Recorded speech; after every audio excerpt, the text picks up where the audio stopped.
said to me last week when I asked you how you're feeling about the start of the new season, you said, I'm a rugby league head.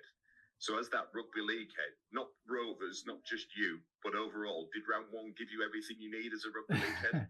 Yeah, it was good. From Thursday night, I thought that was a great game. A lot of people, or some people might have thought it wasn't because there wasn't any tries scored, but I think it was two very good teams going at it, showing that they've both worked hard on their defence. Obviously, Wigan's known for their defence as well, but Leeds certainly improved that area.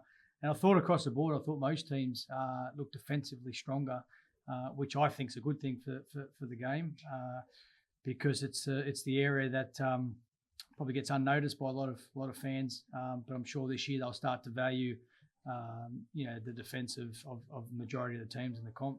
Every team pretty much. We don't see a 1-0 game very often, do we? No, I've never seen one before. 0 at half time and then 1-0. I was on a WhatsApp with friends from Australia from school days, and one guy was saying, "I must have been the worst conditions," and it wasn't at all, was it? It was obviously a little bit slippery like always, but the conditions were fine, and it was just two teams going at it, defending well and working hard for each other. Can you understand the different views on it? Because I'm with you on this one. I enjoyed it. I thought it was a fascinating contest. Yet I suppose maybe there'll have been a few Wigan fans at the end might have said, poor game, but they might have had reasons for it. But there's so many different views about that game on Thursday. I know that's why we love sport, but can you see that side of it? Yeah, I mean, as I said, a lot of fans just enjoy tries being scored. That's what they value, and they look at whether a team's played well or an individual's played well through scoring tries. But for me, if you look at some of the effort areas there from individuals in that game, but I thought both teams played well. It wasn't as if Wigan played bad. Lee played well, and they were strong, and I thought Wigan were as well.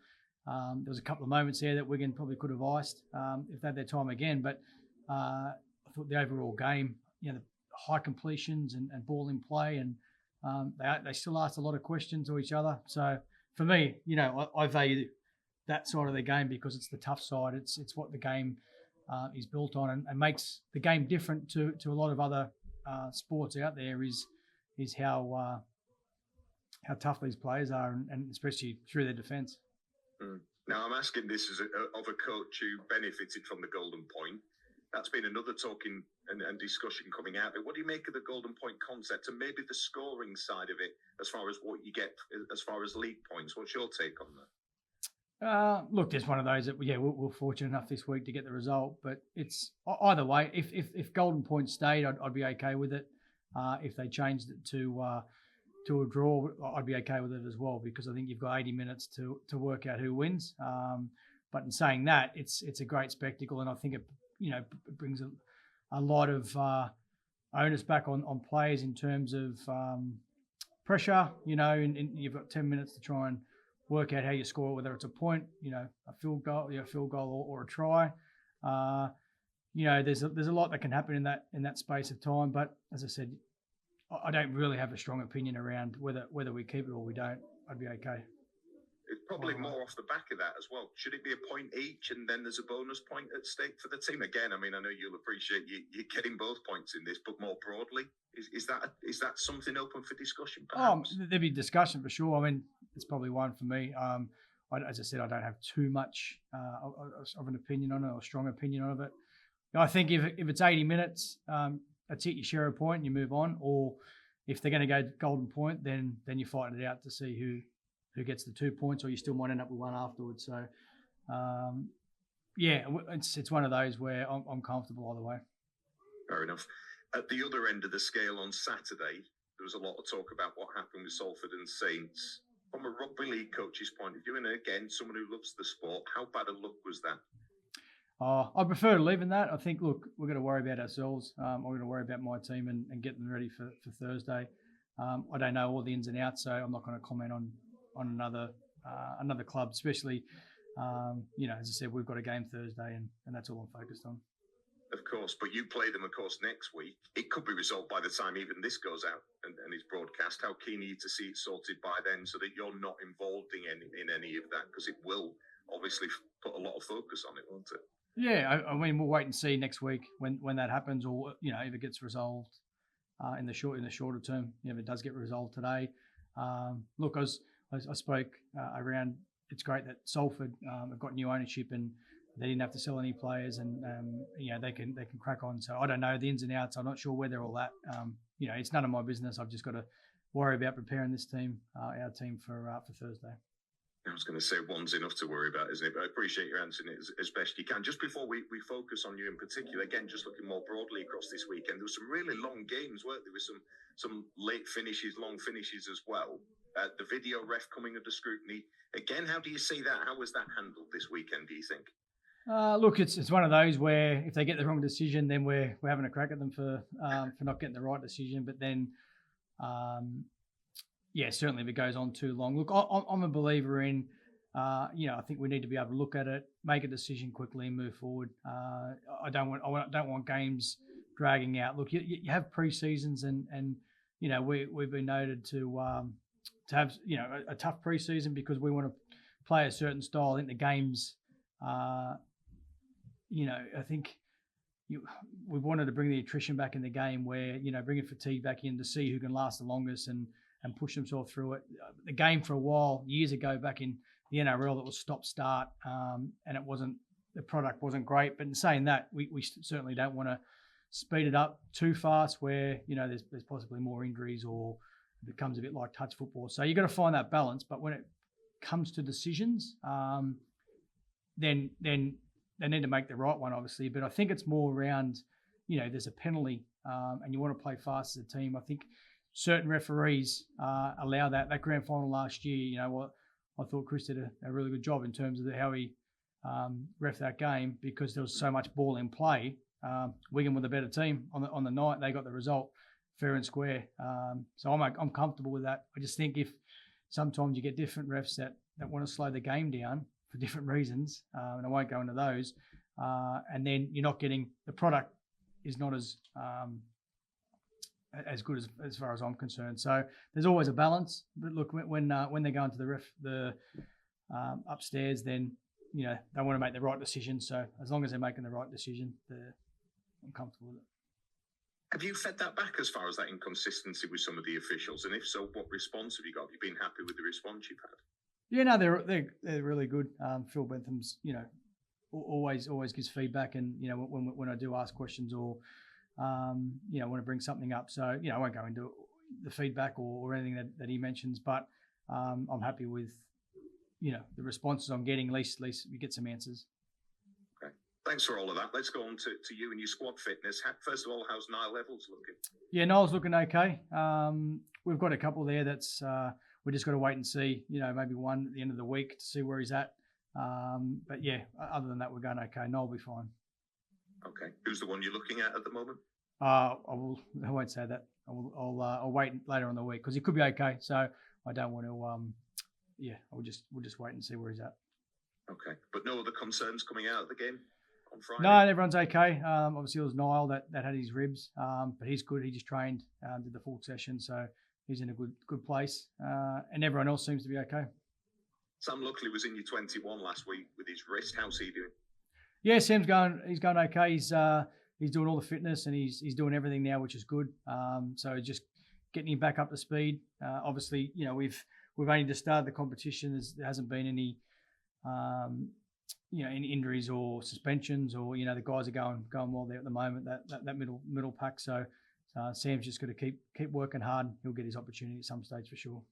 Will he be in contention though for this week? Yeah, he'll be in contention. But it's one of those where I was happy with a lot of what the middles were doing. But I know when Sam gets his opportunity, I know he'll do a good job for us as well. Anybody else who comes into the frame for Thursday? Well, look, we'll pretty much go with the same 21. As I said, there might be some possible changes, but we'll wait and see the back end of the week. Okay. The draw was made over the weekend. I know it's a couple of weeks away yet. You've got Oldham at home. With respect to them, and the fact it's at home, is that about as pleasing a draw as you could have hoped for? Look, we want a home draw. That's probably the main thing. It's a positive for us getting the home game.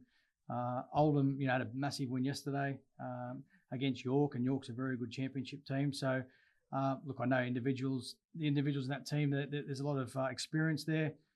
So it's a game that we'll look at down the track when it comes up. But we'll be looking forward to playing them at home.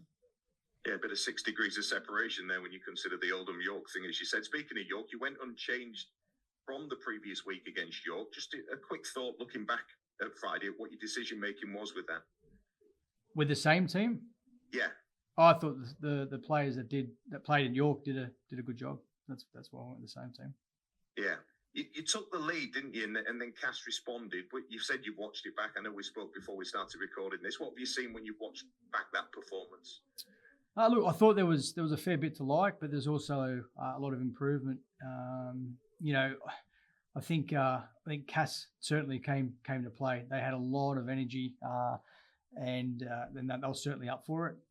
There was a lot to like around some of our defence in terms of yardage defence, but we let in 2 tries that we weren't happy with, and obviously that last one from a kick. So we want to tidy that up, but I'm looking for a little bit more, a bit of a step up in certain areas this weekend. But as I said, there's some areas that we did like as well.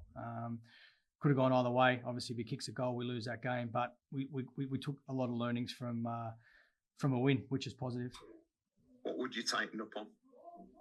Oh, obviously the tries that were scored. There's a couple of tries there that were scored, and I think that first half that I think we got to the end of our sets 4 out of 12. I think we had some repeat sets and some 6 agains, which sort of flooded some of the your completion percentage. But they were at 100% for a long period of time. They were at 32 at 34 out of 34. So when you're doing that, it starts to put fatigue in opposition teams.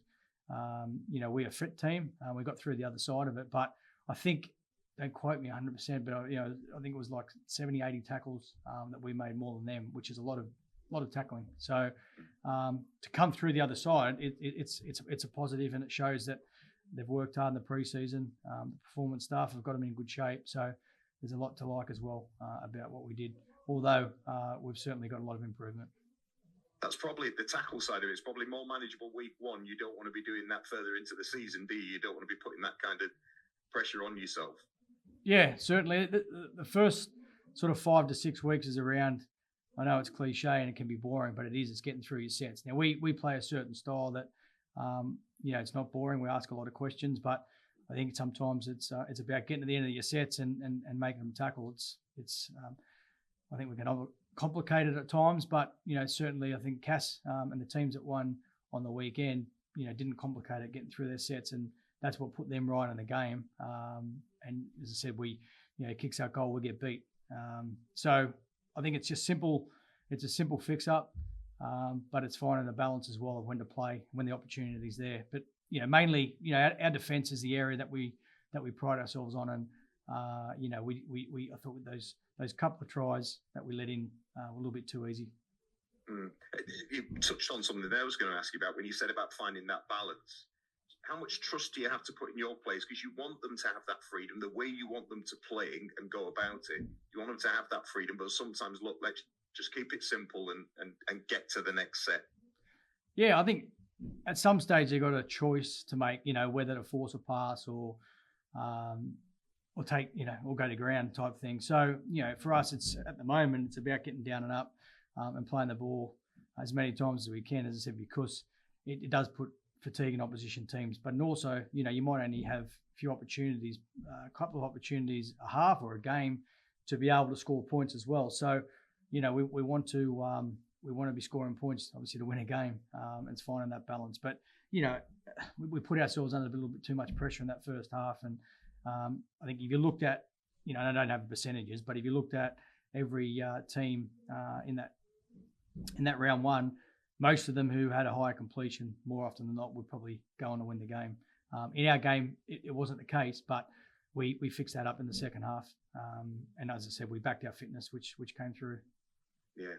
Joe Burgess laid a marker down in the try-scoring stakes, didn't he? What did you make of his performance? Yeah, I thought first half, he wasn't overly happy with his first half, and I knew, halftime that he wouldn't be. It was important that he moved on from it.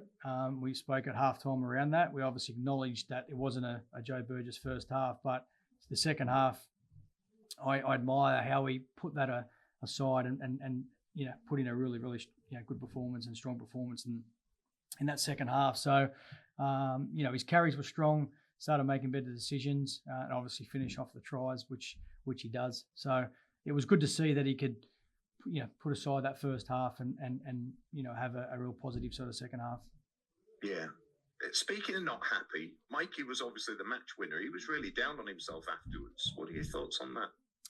Yeah, look, I think it's good in terms of he's a high achiever, Mikey, and I think the best thing for those type of players, like Mikey could have got the headlines. Obviously, he kicked the winning field goal, but he had I think two try assists. But then there was things in his game that he wasn't overly happy with. A lot of the time you can get the headlines for the winning the field goal or the try assist. Where now I think he's maturing and understanding. Yep, when I do play well, this is what I need to do and do it consistently. When I don't play so well, then this is happening in my game. I think that's it's a sign of growth because when you're younger and you do get the headlines, sometimes you might not play as well as what you actually think, but because your name's in headlights for kicking a field goal, But now what I like is you don't want him to be too hard on himself, but at least go, okay, yep, this is what I did well, this is what I need to improve, because he certainly did a lot of good stuff in that game. He had a hand in our tries. He stepped up and wanted to kick the full goal. So they're all positive signs for me, and strong indication that he is growing as a player and he's growing as a person. Obviously, you don't want him too hard on himself. You got to move on pretty quickly, which he has. He's okay. Yeah, I was going to ask you that. It's that the old adage, isn't it? Not getting too high with the wins, not too low with the losses. But do you almost want to encourage your players to make sure they do celebrate the successes, even easy for me to say, when they can?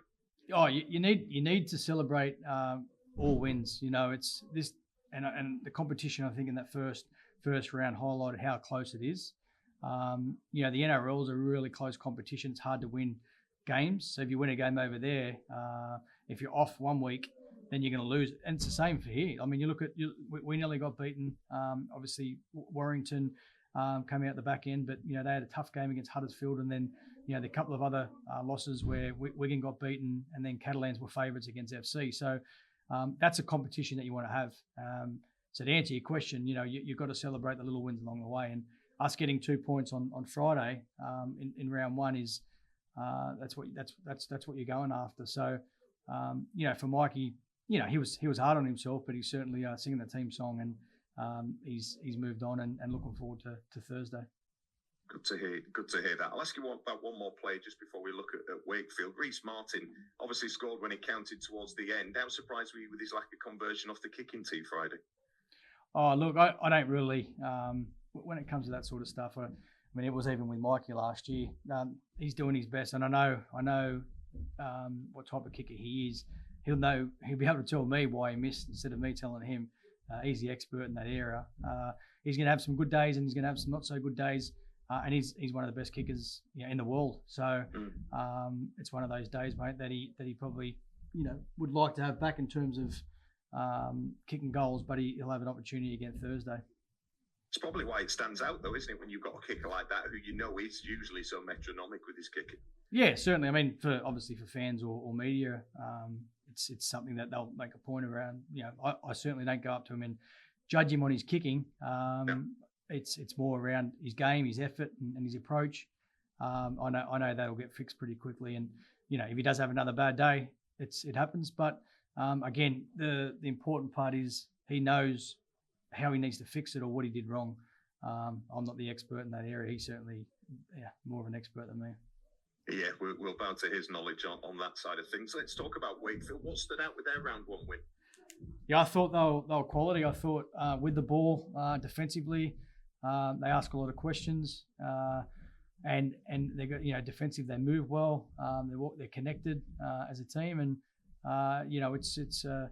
it's going to be a great opportunity for us on Thursday to go play against a team that's there's a lot of hype around at the moment, and coming off at the back of a really good win. Yeah, and again, you talk about things that are good for the competition. You said about how round one looked and everything else. A team coming back into the league and getting off to a start like that adds to that competitive sort of view of it, doesn't it? Yeah, I mean, every team in the competition is a quality team. I mean, as I said, the results on the weekend showed that. Obviously, injuries and things like that happen. But I think if everyone's got their best available players playing, then it's a salary cap sport. So it does even out. I know some teams don't spend the cap, or some spending more than others with marquees and stuff like that. But certainly, I thought every team on the weekend looked like they improved, and Wakefield was certainly the top of that list. I know they played in the championship last year, but they brought in some quality players, and it's good for the game. I'll ask you about one of those players in a second. Did anything surprise you in what you saw from them? Not really. I mean, I suppose I went and watched them on Boxing Day, but it was a different team. So I saw a much improved team from what I saw on Boxing Day. But again, it was a lot of younger players playing in that game. So look, they didn't surprise me because they've got I think they've bought well, they've recruited well. They've got a team that's been together now for a couple of years. Well, last year, the majority of that squad's there, and then they've just brought in some experience in their team, and I think that the halves play well. They're well balanced, but it's going to be a good opportunity for us. Did they show a bit of resilience with that Leeds fight back as well? I think they showed a lot. Yeah, as I said, they were good with the ball. They were good without the ball. They were resilient in defence. They had to, they had to fight towards the back end of the game. But I think they looked comfortable. I know Leeds scored, right at the end there. But I think they were the better side on the day. And 14-12, I think they were probably a little bit better than that, to be honest. And that's no disrespect to Leeds. I just thought Wakey played really well. Yeah. A few familiar faces in their side. Matty Staunton in particular. What did you get from him during his time with you? Yeah, he's a champion, Matty. Love him. He's certainly a guy that every club wants to have. He's a great fella, and he's improving all the time. I think he's found a bit of a home there in the back row. He enjoys playing back row now, and he's a great fella. We miss him, but he's our opposition on Thursday. Yeah, exactly. Just finally, coming through last Friday in the way you did, do you welcome a game like that? Not that you maybe needed it, but just to sharpen the minds if there was any need for that? What's that? Sorry, mate. The way you've come through that game on Friday, the fact that you've been able to come through it, do you appreciate a game like that to sharpen the minds if the players maybe did need that at all?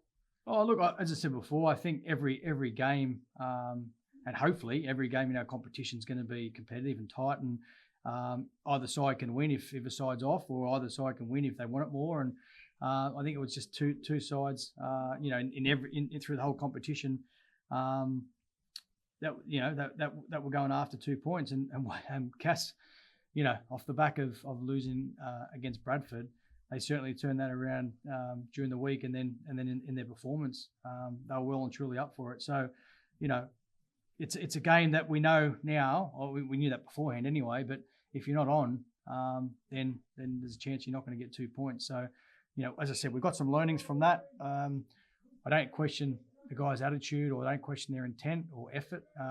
There's a couple of other areas that we need to work on, which we've spoken about. Good stuff. Thanks for your time, Willie. Best of luck with it. Cheers. Thanks, mate. Cheers. Hi, Willie. You all right? All right, Will. You, mate? Yeah, not too bad, thank you. Just want to build on a couple of things that Mike asked there. So with Mikey, he told Sky that he wanted to talk to you about the drop goal situation and potentially favouring Rhyse Martin for it in normal time. So I guess, have you spoken to him? I've got the stern talking to off Mikey. No, it's one of those where so I'd send a message out just to have Rhyse there as well as the option, thinking they're going to go Mikey.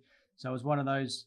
If it goes over, then great stuff. If it doesn't go over, then obviously Mikey wasn't too happy. But as I said, what I was most pleased about was Mikey stepping up in the big moment, to nail it and kick the field goal. It's an area that we needed and we need to improve. We need to keep working on. And for me, you need to have option A, B, and C, and that's what we're going to have, and what I want us to have all the time.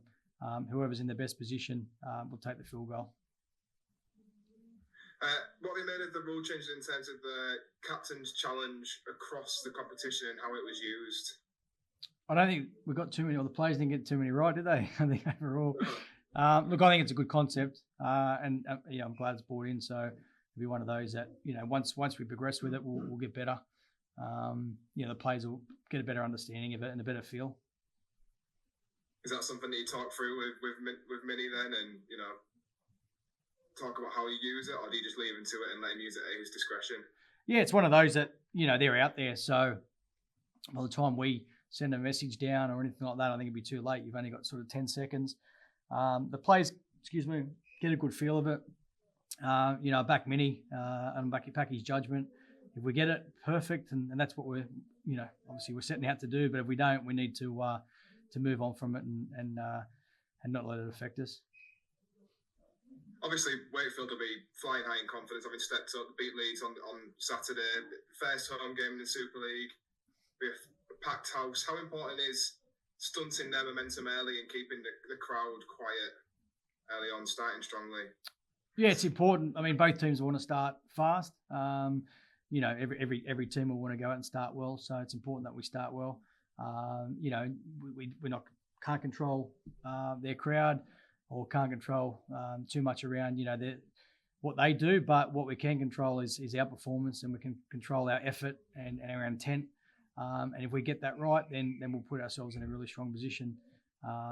So we're going to have, I don't know the exact number, but we'll have a nice healthy crowd going over there as well. So if we stick to what we're good at and we do that well, then they'll be getting behind us. Or our fans will get behind us no matter what. But we'll certainly give them something to sing about and share about, and that's the focus for us.